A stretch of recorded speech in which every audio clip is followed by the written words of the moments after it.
The plan for this part of the trip was to drive from Israelite Bay to Twilight Cove along the beach and the old telegraph track.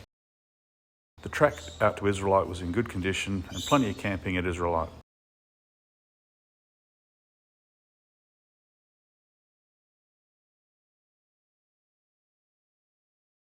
We were surprised at how many people were actually down there, although it looked to be 2, maybe 3 different groups of people.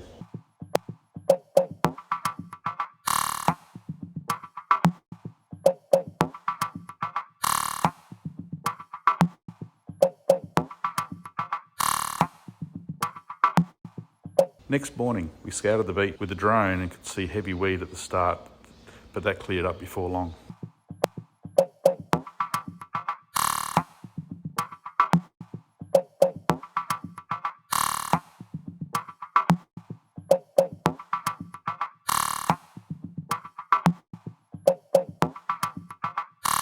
We cautiously hit the beach, but as it turned out, there was no need for concern at all. Absolutely beautiful in the early morning.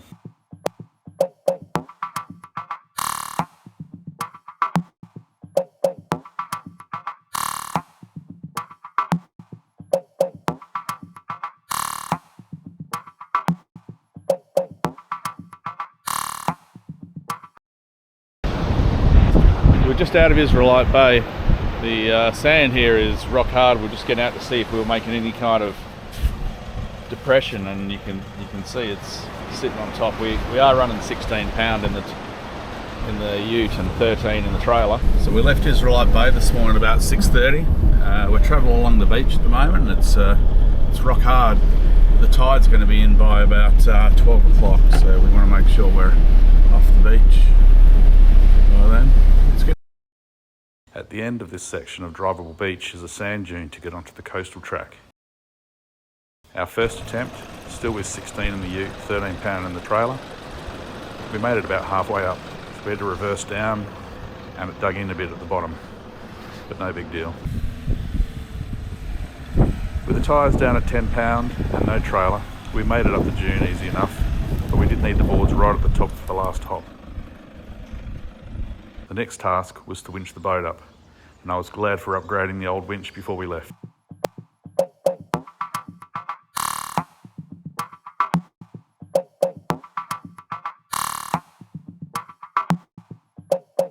Started out needing a couple of extension straps, and on each pull had one spooled the line and relayed on the drum to stop it bunching up on one side.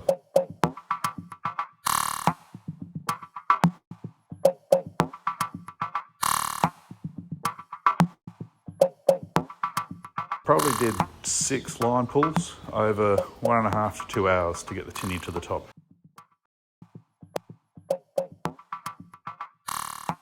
Not hard work, just took a bit of time. We got a little creative at one stage, wrapping the winch line around the sand dune to get a different directional pull on the line.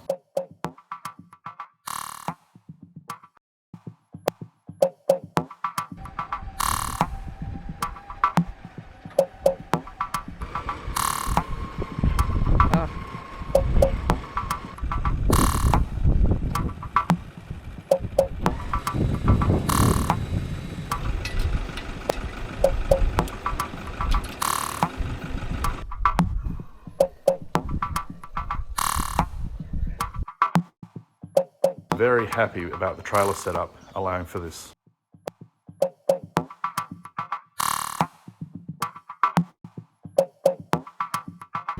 the new carbon winch shirt, let's keep today. Yeah, for sure. I think it's not 40 degrees. Yeah.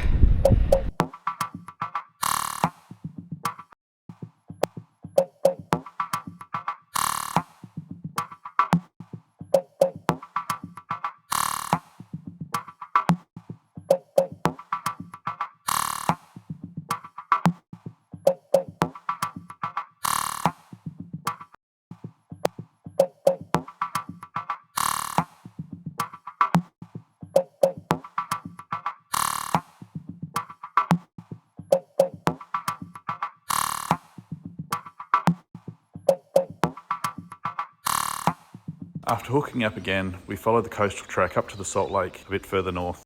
The coastal track itself was a bit rough, so quite slow going so as not to bounce the trailer around too much. Once we reached the salt lake, the pace picked up a fair bit. It's a big open expanse with hard-packed track. You could easily do 80 clicks plus along here. Just look out for the occasional potholes. Right before the track leaves the salt lake is Wattle Camp. We found that the lakeside camp worked best for us, hiding from the easterlies behind the dunes. We just had the one night here, but we saw 4 other vehicles passing. Each one of them told us that we were the first people they'd seen in days. A little further on is Bella's Beach Camp. If we'd known we were so close to this one, we might have gone here for the night instead, though maybe it would have been a bit exposed to the wind.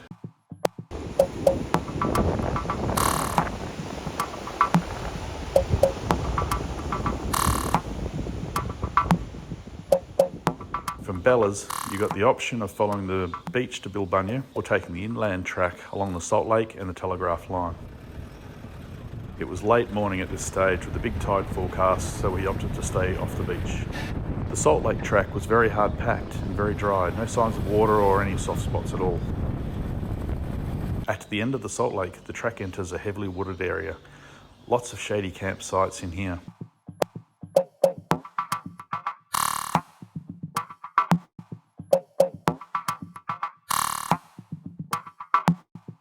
A Bilbunya campsite.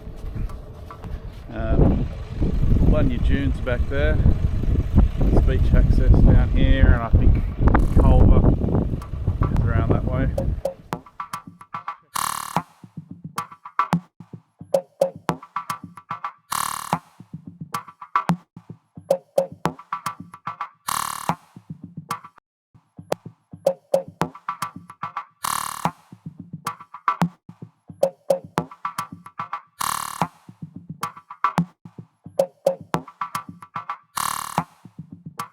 The conveyor belts are held in place by Rio T-bars, and in some place the top of the T is broken off, so that just leaves a metal spike sticking out the top of the mat from between 30 up to 150 millimetres in some spots.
Towing the trailer for us meant idling along in first gear low range for 3 to 4 hours at 2.5 to 6 kilometres an hour, and eventually shifting up to second low for another couple of hours.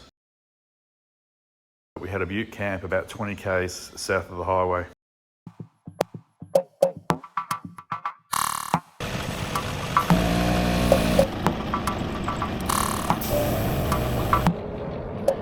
Pretty handy little rest area here on the Eyre Highway.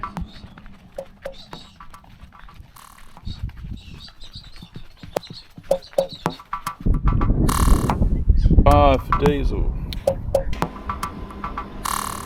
This sign basically says the birds are injured and can't look after themselves, which is why they're still in the cage.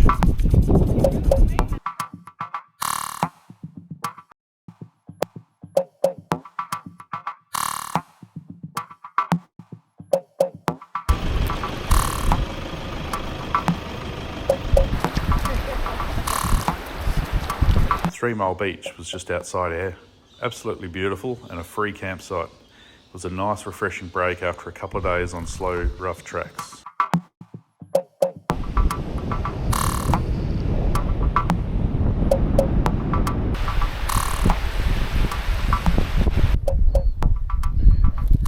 Well, after 4 nights off the hook and probably a week without doing any washing, we thought it was time to pull into a caravan park.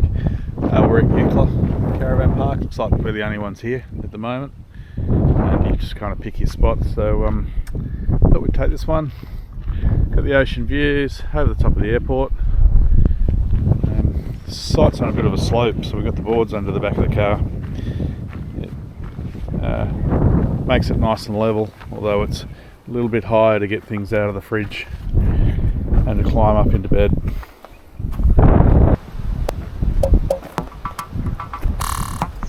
Bit of a gem of Eucla.